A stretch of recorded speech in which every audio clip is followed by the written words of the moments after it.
Ustazah bikin saya bisa tidur. Saya bilang, oh Ustazah jangan salah, saya nggak bisa tidur 15 tahun lamanya. Saya bilang, kenapa gitu?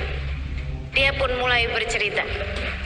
Dia bilang, saya Ustazah waktu itu 15 tahun lalu, seorang istri dengan 2 orang anak dan seorang suami yang bekerja dengan mapan di sebuah perusahaan yang terkemuka di Jakarta. Dia bilang, kami udah punya rumah di sebuah komplek, mapan lah secara duniawi, anak 2 lucu-lucu, yang 1 masih merangkang.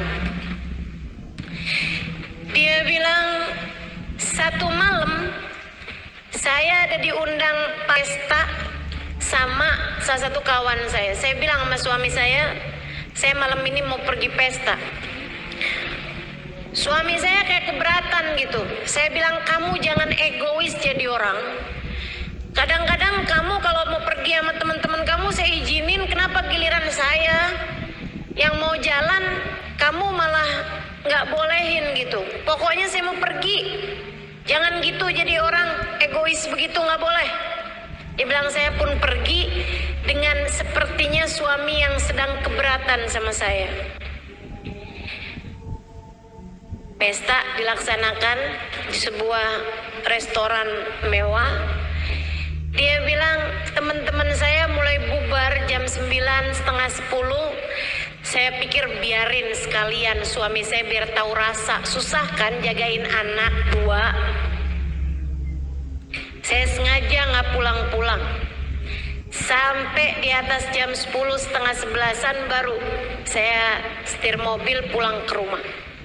Waktu saya masuk komplek, saya lihat kenapa itu rame sekali. Ada mobil pemadam kebakaran berjejer-jejer. Saya panik. Saya pikir siapa yang rumahnya kebakaran, dan saya pingsan ketika saya menemukan ternyata yang kebakaran, hangus, kebakaran semuanya adalah rumah kami.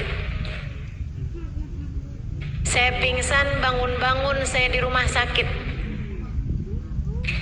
Ketika saya sadarkan diri, saya berharap agar saya pingsan kembali tanpa pernah terbangun lagi.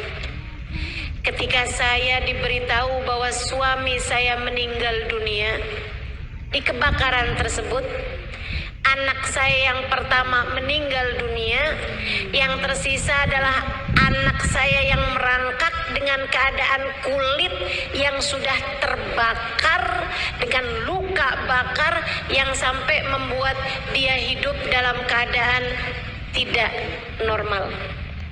Kayak ada kerusakan di jantung dan lain sebagainya. Dia bilang, sejak hari itu saya tak henti mengutuki diri.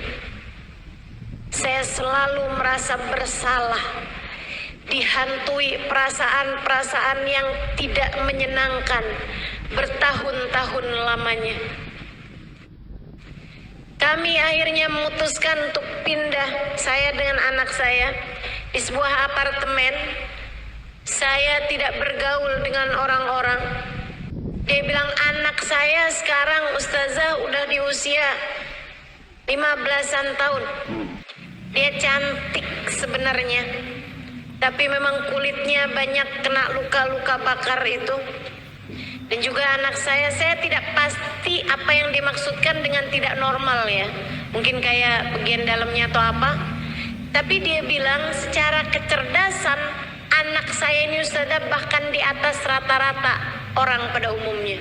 Tapi saya malu dengan keadaan anak saya, sehingga akhirnya tiap kali saya melihatnya saya merasa bersalah atas kejadian 15 tahun yang silam. Karenanya saya jadi benci dengan anak saya sendiri. Saya tidak bolehkan anak saya ketemu semua orang. Dia sekolah homeschooling, gak punya temennya di dunia maya saja. Dia bilang saya nggak bolehin dia ketemu sama siapapun, saya nggak suka melihat dia dihina orang. Dan setiap saat itu terjadi, orang melihat anak saya dengan rasa kesian, saya kembali mengutuki diri sendiri.